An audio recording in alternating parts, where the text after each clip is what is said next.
There's a scripture passage from the Apostle Paul to the church in Ephesus that I've always enjoyed, and it catches me for the imagery of how God chooses us as adoption. We read in Ephesians the following: "For he chose us in him before the creation of the world to be holy and blameless in his sight. In love, he predestined us for adoption to sonship through Jesus Christ, in accordance with his pleasure and will." God chose us. I celebrated my dad's birthday yesterday on August the 19th, and today I would be remiss if I didn't say I have two dads. I have a stepfather, Fred, who married my mom when I was a preteen, and like lots of kids who are faced with that scenario of having new parents, I was not 100% on board with it. Fred was very different and is very different from my own father. He's kind of got this long, wild hair. His mother was from Korea. His father met his mother in the war, and she was a dedicated Baptist saint. His dad was salt of the earth loyal, and Fred is very much the best of both of his parents. But Fred, I realize now, made a choice that I didn't appreciate in that preteen young mind who was just wondering, who is this person coming into our lives? Fred had a choice to make. He didn't have to continue the relationship with my mother.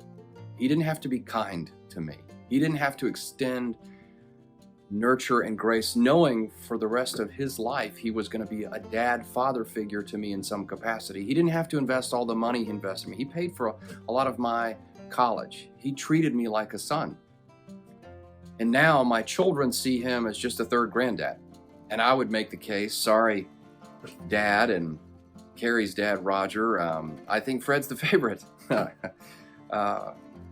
Because I think on some level the kids know how much I appreciate him.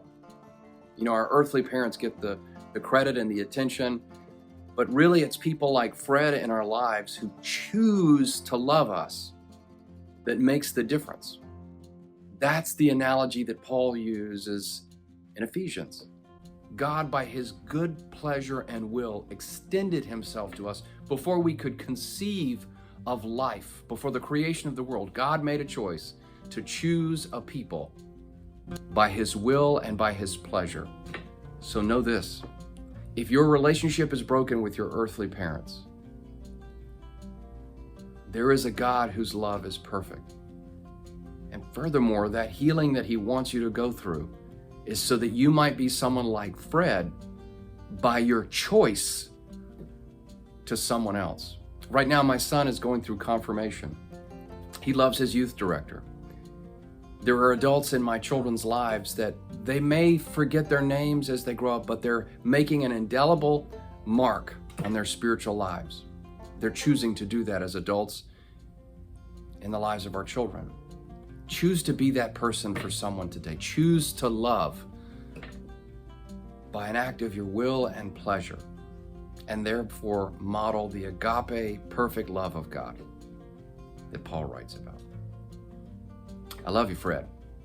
I was lucky to have you as a stepdad. Thanks for listening, everybody. God bless.